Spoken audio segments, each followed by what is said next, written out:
Hello, everyone, and welcome to the Contour Community Meeting / Open Discussion. Today is March Velero. 23rd. Yes, sorry, thank you. The Velero Community Meeting. I'm hosting way too many community meetings. Thank you. The Velero Community Meeting / Open Discussion. Today's March 23rd, 2021. We're almost done with another March. So close. So we got some status updates, and let's dive into them. First up, we have Ashish. For me, I was helping out our new PM, Eleanor. I don't think she's on the call today. She had a conflict. I was helping her out, familiarizing with our 1.7 roadmap. And I was also out for a couple of days last week. Other than that, I don't have anything else to update. I'm curious to know where we are with the 1.6 release and what we can do to get that out of the door, at least in RC. That's all. Sounds good. Any questions, comments for Ashish? Do you know, is Dave on the call? I think Nope. Just because I know that to Ashish's question on the 1.6 release status, I know that he was working on getting some tests to run. So I think we probably need to check in with him to see how that's going, and that should give us a better indication of when we can create the RC.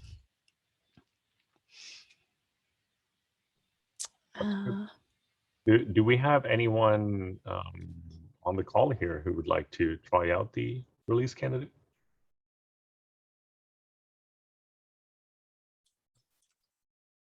I see a lot of hands going up. All right. maybe later. Maybe later. All right. Next up, we got Bridget. Yeah, so during last week, I don't have a huge amount of stuff to report with regard to the roadmap and progress there. I've been focusing on some internal build stuff, but one thing that I did add, which we decided we needed, was a document to describe the testing requirements that we'd like to put Velero through as part of any given release process. At the minute, we're still doing some manual testing, so we've documented that, and hopefully we can try and convert this into end-to-end tests, which would run automatically in the future. But for now, we've documented it. And that's really all I have to report with regard to items towards the roadmap.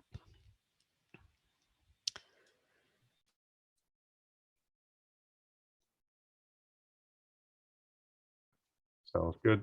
Do we support all the way back to Kubernetes 1.12?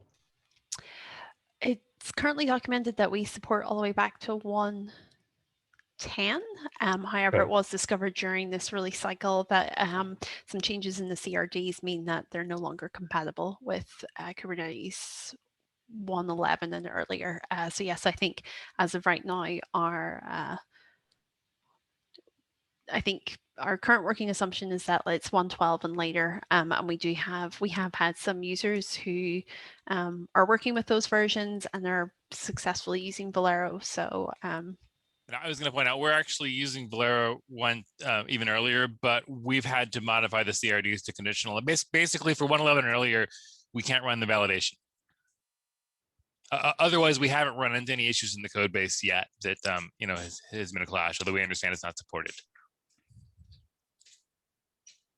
Thanks for the input, Scott. Sure. Does that mean we should be waiting to upgrade our CRD types to V1? I think so. Yeah, I know. Okay. I noticed that just before this call, I noticed that Genting had put up a PR to upgrade them to V1. We've also had a few community requests, given that CRD V1 beta 1 is going to be deprecated, I think, in Kubernetes 1.22, or it's going to be removed in 1.22. It's deprecated now, but will be removed in 1.22. So I think that we need to have developed some kind of plan for that. I don't know what it is, but I don't think that we can just do a hard switch over, given that folks are still running earlier versions of Kubernetes and rely on that. That's exactly what prompted that question. Yeah, okay.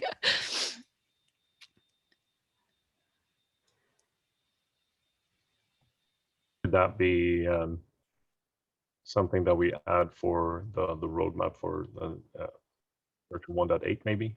Yeah, I think so. I'll make a note. I think it'll come up in discussion on Genthings PR. But I think it's something that we need to have a plan of action for as to how we're going to do that upgrade. But yes, it will need to be addressed fairly soon.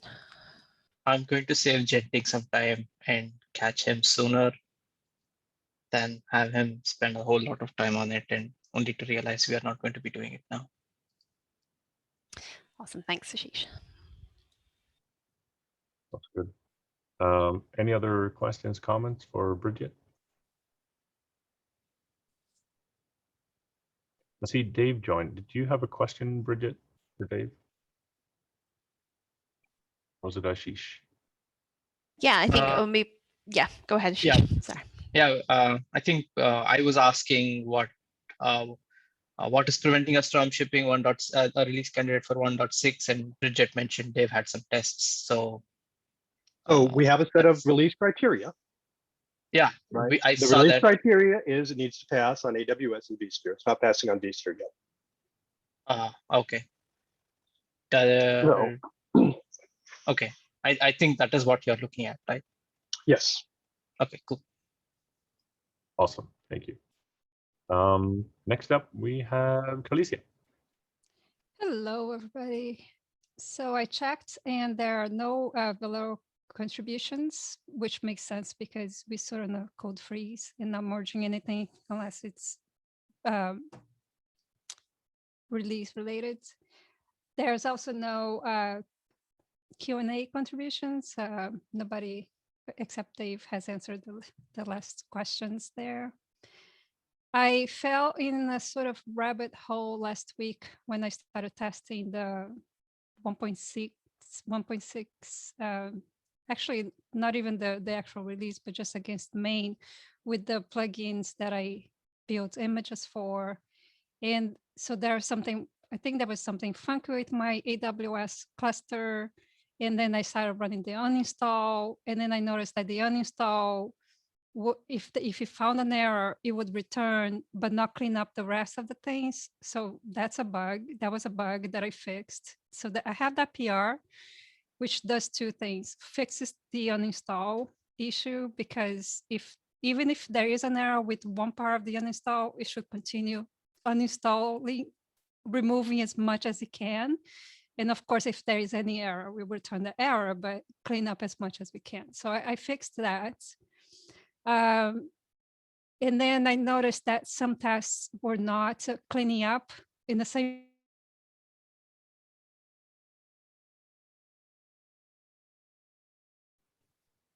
Did we lose Kalicia? Yeah, I think so. We did. Zoom has been acting up. I've had a lot of people drop off throughout the day here. We'll get back to Carlicia when she rejoins here. Dave, do you want to go on your status updates? Yeah, sure.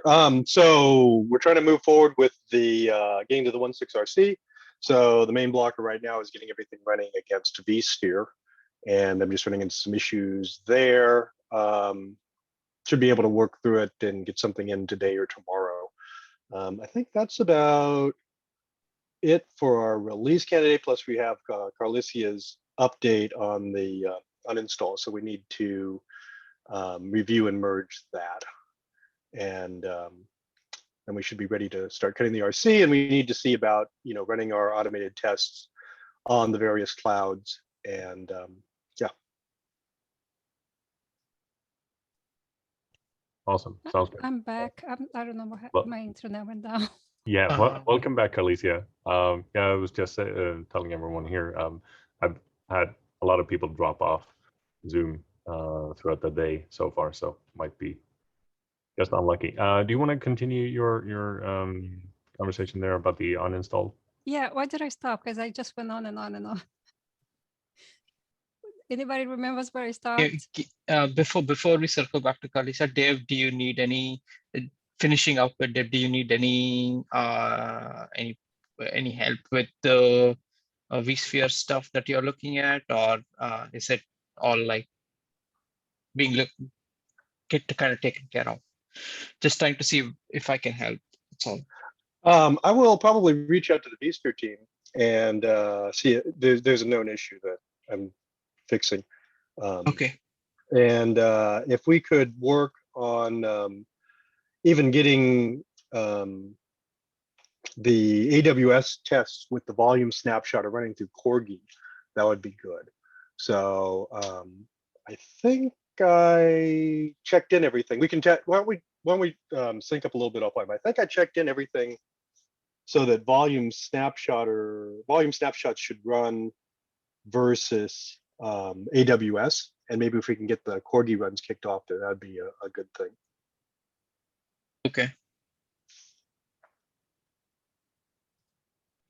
Cool. And Kalisia, I think you were explaining the where the uninstall would error out even on the first occurrence of any failure, and we wanted it to remove or uninstall as much as possible, and kind of plow through the errors. Okay, yes. Okay, thank you. So I fixed that.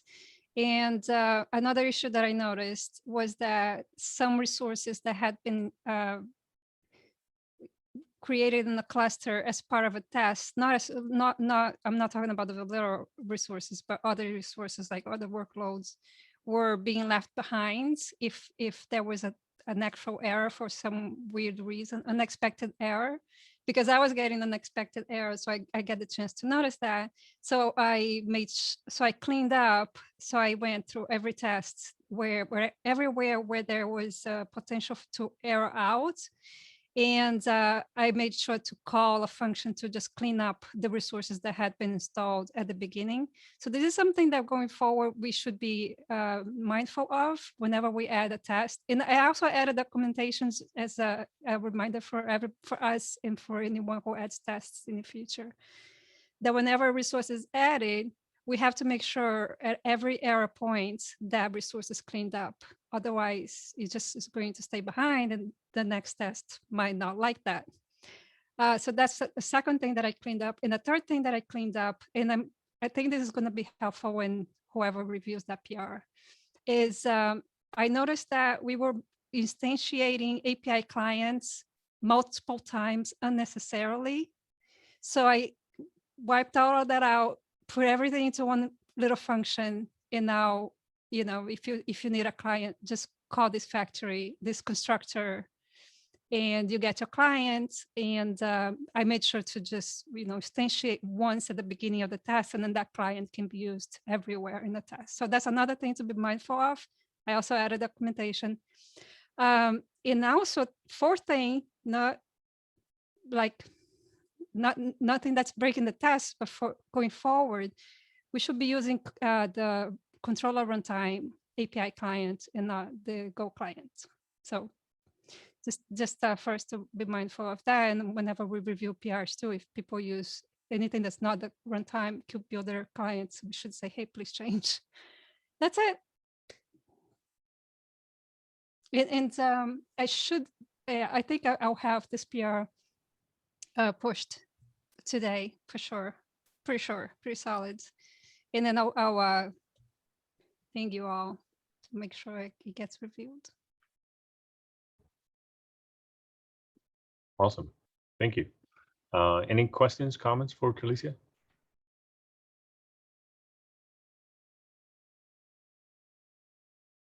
All right.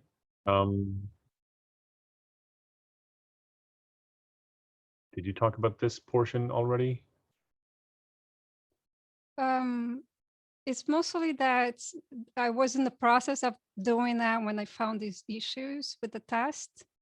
So I basically, once this is all working, I still need to run that and review Bridget's PR unless other people review it first. And by the way, Dave, that problem with creating that deletes custom resource, it went away. I think the tests were leaving something behind that was conflicting, but now that's consistently cleaning up.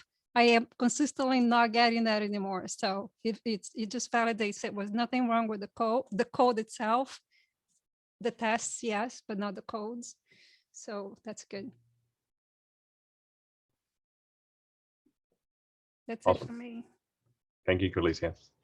Are there any discussion topics anyone want to bring up on the call today?